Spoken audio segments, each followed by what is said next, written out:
Hey Garth, good to see you again, my friend. Jason, as always, You as know what? always, Next highlight week, of my week. oh man, next week we get to see each other in real life, IRL, at Oh, oh my Kay's Heads God. and Chairs conference. I can hardly wait to get to spend a little time, and I think we're going to record a live episode or two, which will be exciting as well. Yeah, can't wait, man. Can't wait to see it. It'll be so fun. Yeah, it's going to be great. We're going to Kelowna, so we'll highlight the Going to community while we're out Kelowna, there. Yeah. The Jays will have swept the Seattle Mariners. It'll be a great time. There we go. Garth, as we get into this, I have a question for you. When you are Yeah. looking for your next book to read, what do you do? Like when you've run out of books to read, Oh, what's your strategy? I turned to Beard's Book Club. No, It's a great podcast, by the way. actually, my wife Dale McIntosh is pretty incredible at selecting books. This has been part of our relationship since day one, and she knows what I like to read. She knows sort of my penchant for fiction and stuff like that. But when it comes to when it comes to nonfiction, reading for my own edification, leadership, et cetera, it always comes from recommendations. And I don't know if you remember this, but we did have Vanessa Wade on the show not too long ago. So I'm just making my way through this.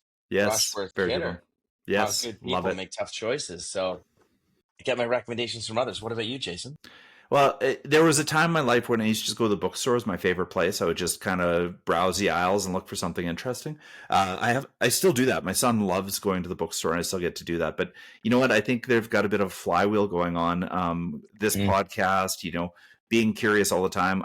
People recommend books to me every day, so yeah. I can't keep up. But mostly, I'm just listening to what's going on in my world and how can I find a little bit of inspiration to help with any Yeah. challenges I might be facing. So that's, Yeah. it's pretty organic now, but there was a day when I used to just walk up and down the indigo aisle and find something look interesting and then get into it. Yeah. Yeah. Well, we've got recommendations for you. When we started this season, Beard's Book Club, we didn't know where it would go. But listeners, we've got, we gave you a preview of the first 5 books we have. We've got 10 more coming at you. And so this episode is to give you a bit of a head start, see what's coming up, and to encourage you to read along with us as many as you can, or just choose one that you think might really jump out at you and join us on Beard's Book Club. So as you're listening today, we're going to go through the next 10 authors and books. Get a pencil out or get your notepad out, Yeah. because you may want to just take note of one or more of these books that you want to pick up well in advance so you can, get well into it. So when we do talk to the author of the book, you're right there with us. And we can't wait to hear your feedback. So if you have feedback, reach out to us on LinkedIn, in person, over email, Lassoing Leadership at gmail.com, and we'd love to hear your questions, comments, and we will certainly add them into our third episode of each of these podcasts. Yeah. And if you have any recommendations, send them our way. Thanks, All right. everybody. Enjoy the Yeah, episode. you're going to enjoy this. Lassoing leadership, sharp and true. Beard's Book Club got wisdom for you. Turn the pages, let the stories flow. Unpacking lessons as we grow. Hey there, Lasso and Leadership fans. Welcome back to Lassoing Leadership, the podcast where we explore the heart and hustle of leading the Lasso way. I'm Jason Rogers, and as always, I am thrilled to be joined with my co-host, co-conspirator, and school leader, Garth Nichols. Garth, it's good to be back on the show with you, buddy. Hey, Jason, great to be here. And today's episode is going to be one of my favorites to record because instead of our usual deep dive with a single guest, we're actually going to move forward. We're giving you a sneak peek at the season ahead, our Beard's Book Club season. What we are looking forward to. These are great reads that have been stretching our thinking, challenging our assumptions, and helping us become better leaders, educators, and humans. But we've heard you. Sometimes we might be moving a bit too quickly. So we want to make sure that we've updated our reading list for you, that you know what's coming up so you can join us, ask us questions, all those good things. Exactly. And this came from a request from one of our listeners. I was just at a conference this past week, Garth, Alberta, the ASCA conference. And one of the school leaders came up and said, "Hey, love listening to the podcast, but you're moving a little bit too quickly. I'd like to get these books on my bookshelf." So I'd love for our listeners to get their pencils out, or take a picture of the show notes and grab these books ahead of time and lean in on the ones that will mean the most to you. We touch on everything from innovation to well-being to adolescence growth and organizational strategies. Each one brings something unique, and we can hardly wait to introduce our listeners to all of these incredible authors and thinkers. What do you think, Garth? Yes. Yeah, let's get started, Jason. Why don't you lead us off with the one that's coming? We're going in chronological order here. We're not going in alphabetical order. We're going in chronological order. Why don't you start us off with our first book that's coming out in Garth. The first one that's coming out right away here, this will be in 2 weeks' time, is Calm in the Chaos. Okay, Garth, this is near and dear to your heart. Ancient Stoic Wisdom for Successful School Leadership. It's by Danny Bauer and Glenn Robbins. They bring us timeless lessons of Stoicism to modern education. Danny is a ruckus maker. We had him on the podcast earlier in our seasons, and he does not disappoint in this podcast. It isn't about productivity hacks. It's about how we lead with composure when things fall apart. They explore resilience, emotional regulation, and how to stay centered in a world that sometimes, Garth, is anything but calm. And I think we're seeing a lot of that. And I think this drop is perfectly timely. So for leaders facing complexity or burnout, this one feels like a deep breath into the topics that they're looking to. So Garth, and I love the conversation with these guys. It's totally exciting. Yeah, and I said this when we had Danny on in the first place. I've said it since then, but I gift this book to some people on my senior administrative team, senior leadership team, because it is like, it just reminds you of a couple of things. What is in your control, and how will you lead from a point of responding as opposed to reacting? I think centering us in our values, gives us that little bit of a break between the incident or the challenge that's before us and then how we respond. So I keep it nice and close all the time. And fact is, Garth, if you're interested in Stoicism or school change, leadership, Danny and Glenn are really worth listening to. So this is one worth picking up for sure. Now, Garth, why don't you move us into one that you know well and somebody you've known well for a long time. Let's talk about Thrive for a minute. That's our second book on the list. Yeah, so as listeners already know, I've moved on to be head of school at Kingsway College School, and Grant was one of the people who really supported the school in its earliest days when we were launching our new senior school campus. His book is called Thrive, and the subtitle is How Schools Will Win the Education Revolution. And he argues that schools are at a crossroads, and I think we can agree here. External pressures, political, technological, cultural, all the things are being downloaded onto schools. These things are mounting and they're accelerating faster than ever. His thesis is that survival is actually not about resisting change, but about becoming irresistible. Becoming irresistible by anchoring your school, your organization in 3 pillars: value, strategy, and innovation. He offers practical tools, and these are some of my favorites: systems mapping, innovation staircase, and more. And they help leaders lean into interruption of the status quo, disruption in terms of how your senior leadership team might work. And rather than be flattened by change, rather than be flattened by all of these things, you're actually enlivened and you're empowered. So this isn't about theory. It's actually a pretty good practical guide to get us ready for what we're experiencing.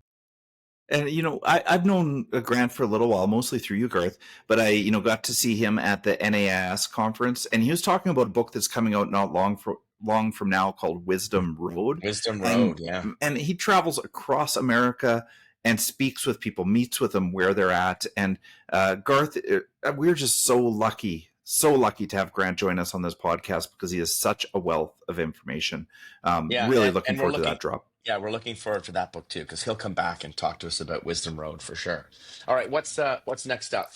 Next up is 10 to 25 by Dr. David Yeager. Now, Garth, you brought David to our podcast by giving him a call and seeing if he'd jump on. And this is one to look forward to. Pick up this book and give it a read. 10 to 25, The Science of Motivating Young People.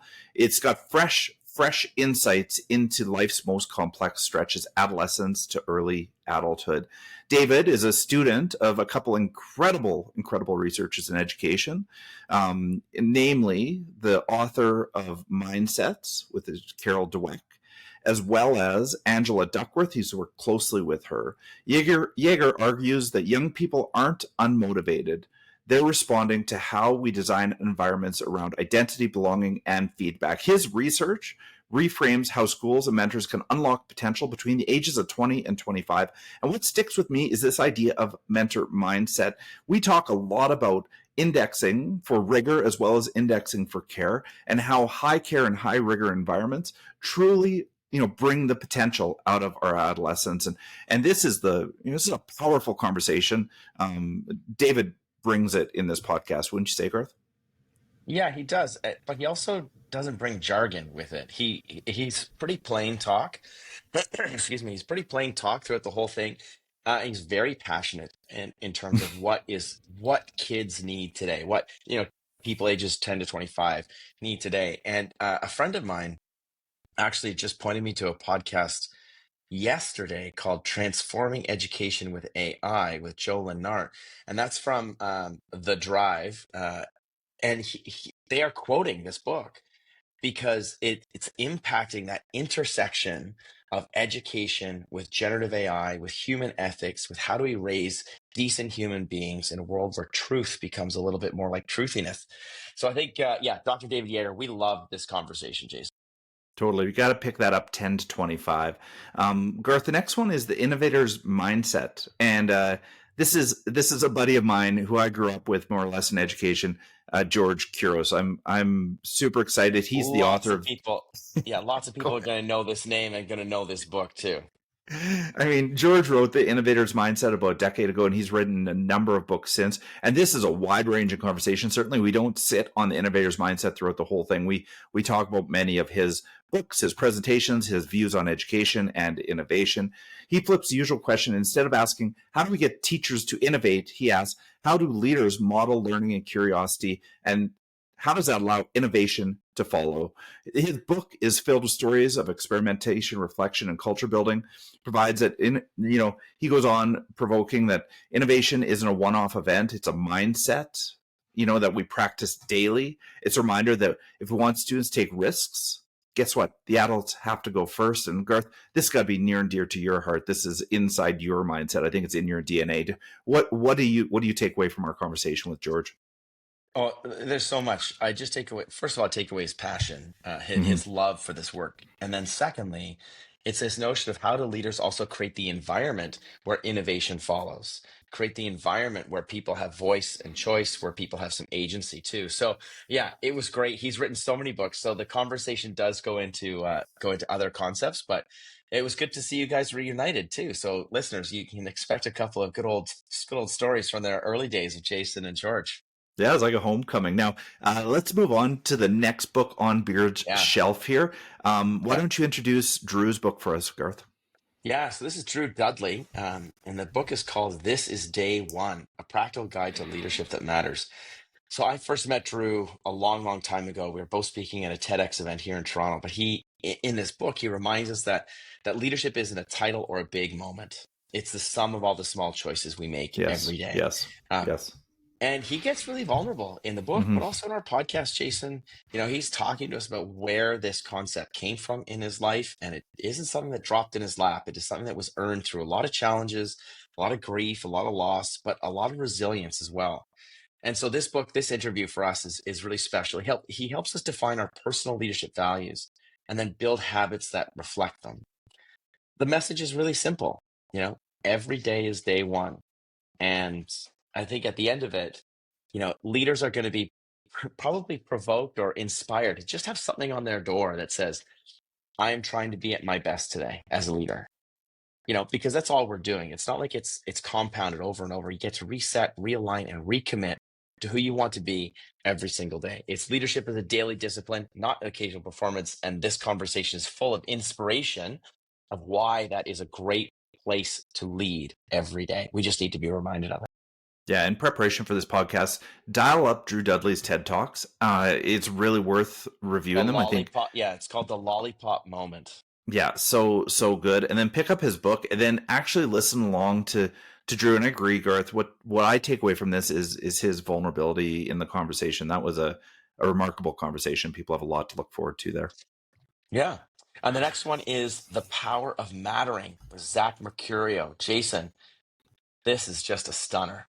This is a This banger. This is this pretty podcast is amazing. fire. Yeah, we are, Yeah. and the book is incredible too. So this is one to pick up for all school leaders, and I think organizational leaders the same. What he's done is he's taken a lot of Jennifer Wallace's work and the work around Mhm. mattering, and really parlayed it straight into what do leaders need to do to create the conditions for mattering in our organizations. He, affirms that we need to notice, affirm, and let people feel like they're needed. That's his framework, the NAN framework. And he helps to build cultures of significance. And I really believe that this is core to the central of our leadership. And the best part about Zach's book is honestly, he brings forward so many strategies and stories that are related to very good research that we can take away and put into our work. It's actionable. Mercurio gives micro practices that makes this real every day. You will not spend 10 minutes reading this book and not take away one or two things that you could do in your practice. So the questions I'm left with is, are systems built for people to feel visible? And if not, what are we going to do about it? And how do we allow people to feel significant? This is going to be a great drop. It probably comes sometime in the new year, but do pick up this book sooner than later. It's really worth a read. Yeah, for me, I was really fortunate to, to have this book recommended by a really great guy named Jason Rogers, and he and read this over the summer, and it really informed my practice, informed my everyday in my new role, where I'm able to actually like prioritize noticing people, and then when I have the opportunity to affirm them and say to them, this school, this organization is not the same without you, because you add value to it. So for me, it's not just that you pick up jargon, words, practices that will make people feel like they matter. It's going to change how you view your role as a leader in your organization. And this really hit home for me. So really appreciate us feeling, emphasizing that the power of mattering. And building on that, our next book, Jason, does the same thing, and it's called Kids These Days and Feeling Seen, and it's by Dr. Jody Carrington. Oh, this is Now, a good one. We're going to have to stamp yeah, this one explicit, aren't we, Garth? yeah, Because I this think, is this is true fire. But anybody who knows Jody knows that she doesn't pull any punches. Why don't you give people a rundown of the books, Garth, and what we can look yeah, forward to with Jody? yeah. And I think at this point, if you're listening to this podcast, you're following along with these books, you're going to see a theme that emerges here that, that kids aren't broken, Hmm. but perhaps the systems around them can be, and maybe they are. So she has a trademark mix of like research and storytelling. She shows us how connection, empathy, and emotional safety must come before the curriculum, and I think that's really significant because well-being is the learning, and I think that it's such an essential message for us to know as leaders of schools, but also as leaders of teachers too. So this isn't just a book about kids, it's a mirror for adults who need to heal as well. To help our students, we have to make sure that we are okay first. So yes, she's lively. She brings the energy for sure. You've heard her speak before, Jason. So what can we expect in terms of tone? Oh, she's just coming right at us. I mean, she Yeah, definitely calls it like she sees it. And, but like you said, Garth, coupled with great stories and incredible research, she brings all of this together for us. We recorded it on the day after her 50th birthday, and she had a yeah, few feelings about turning 50 as well. So, again, you're going to have to don't listen to it with your kids because this is our only explicit episode so far, yeah, but a ton of fun. yeah, So, yeah. with that, we have one episode this season that we dropped in here that isn't with the author, but is with somebody No. who practices the author's work. And so it's based on this book called Unreasonable Hospitality, which I recommend to everybody if we're talking about user experience. And we had the great Mhm. opportunity of interviewing a restaurateur here in Calgary. Her name is Mia Berloni, and she runs the group of teatro restaurants in Calgary. And she basically takes what Will does in the restaurants in New York, 11 Madison Park and others, and brings it into practice in restaurants here in our Calgary area. And we talk about how we might take those ideas of unreasonable hospitality and bring them into our schools and organizations to better support belonging for our parents, for our students, for our staff. And this is honestly, Garth, this is a leadership book that I think should have been written 20 years ago and should be on every syllabus of every leadership Yeah. course ever. I cannot speak highly enough about this book. And I love having Mia on here. And someday maybe we'll even get Will on here. I think it would be incredible to have the author speak to these principles. Yeah, and it is incredible to listen to Mia talk about how she's adapted some of these principles too. In the book, you'll hear these huge, grand gestures from his restaurant, but actually at the heart of them are really simple steps of being, things that we've already talked about. Noticing, affirming, and saying, "Tonight our restaurant isn't the same without you. You are here, Yes. therefore our restaurant is different." And Mia Yes. follows along with that too. And also, you have a special connection with Mia, don't you? Yes. Oh, thank you, Garth. Mia Yeah, is alum of Rundle Academy. She's there you valedictorian go. a Yeah. number of years ago, and she has been so supportive of our entire community. And yeah, Mia is outstanding, and her group of restaurants here in Calgary are cream of the crop. They've got the best food in town, so I'm looking forward to having her on the show. Nice. Nice. Okay. Rounding out our lineup, we got two more books for you folks. Rounding out our lineup is Modern Achievement, a new Yes, approach to timeless lessons for aspiring leaders. And this is by Ashish Advani and Marshall Goldsmith. We've had Ashish on our podcast before because this book really stood out to me. I think it was like 2 years ago, Jason. Now, that's correct. it's a fascinating blend of like classic leadership, Yeah. wisdom, and modern application. So Ashish Advani, he is the executive director of Achievement Worldwide, and the authors explore how achievement today is less about outcomes and more about mindset.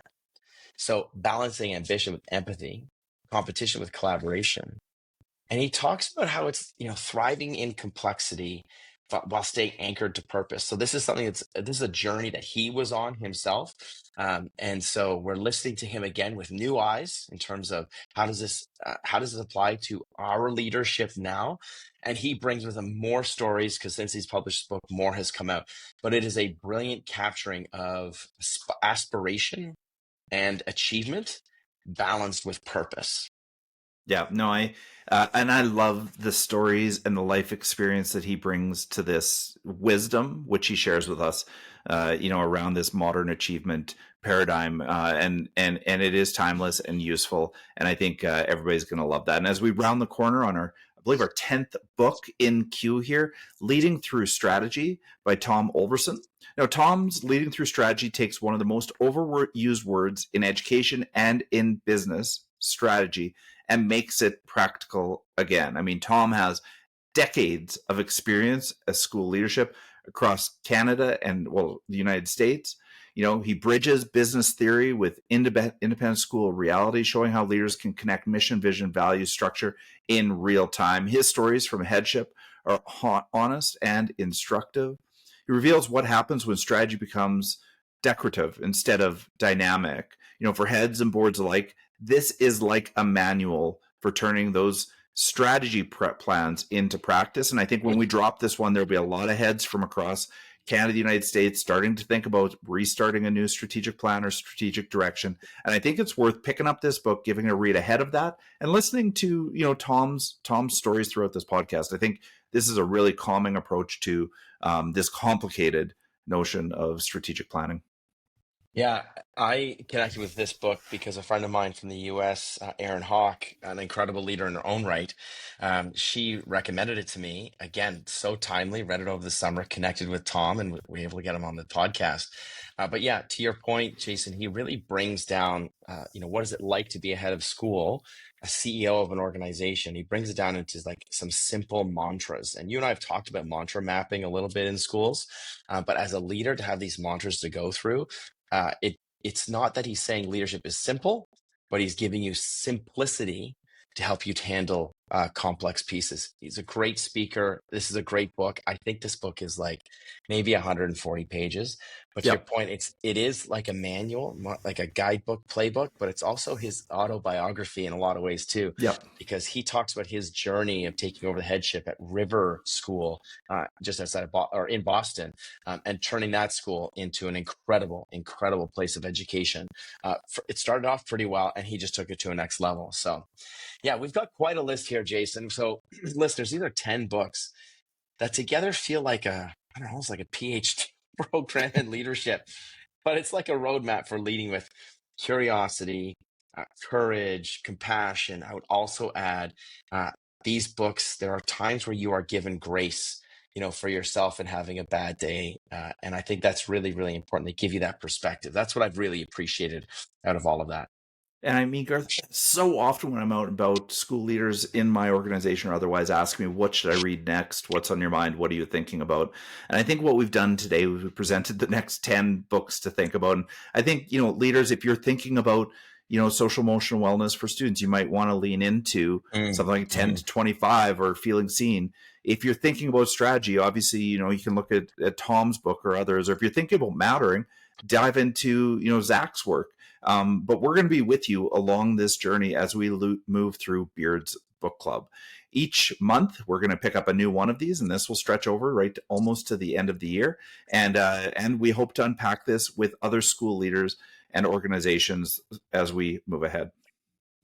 Yeah. So, as Jason said, here's our challenge to you. Pick one of these books, Yes. or 5 or 10, whatever. Yes. Try and read them before we get to it. Bring your reflections, your questions, maybe even your frustrations. I'll tell you right now, Jason and I have had interviews with all of these authors, right? So we want to hear from you.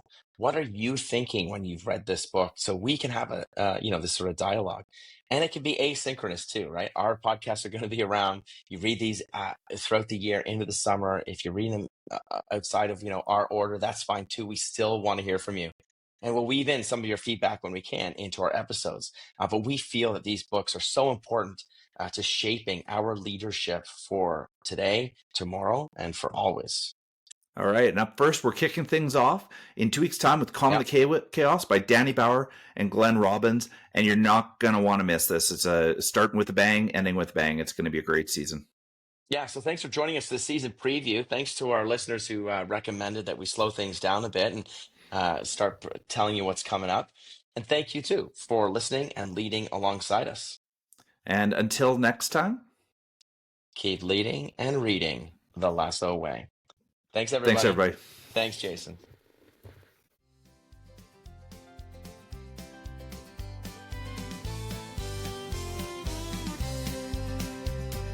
Grab your coffee, grab your seat. It's time to learn, it's time to meet. Garth and Jason setting the tone.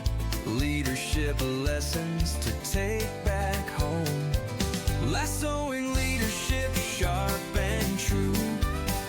Beard's Book Club got wisdom for you. Turn the pages, let the stories flow. Unpacking lessons as we grow. Keep leading the lasso way. Together we'll grow stronger every day. So plug in your headphones and let's start the show. With lessons from Ted, we'll learn and grow. Lassoing leadership, sharp and true. Beard's Book Club got wisdom for you. Turn the pages, let the stories flow.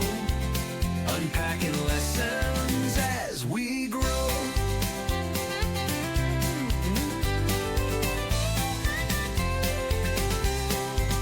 Keep leading the lasso way. Together we'll grow stronger every day. So plug in your headphones and let's start the show with lessons from Ted.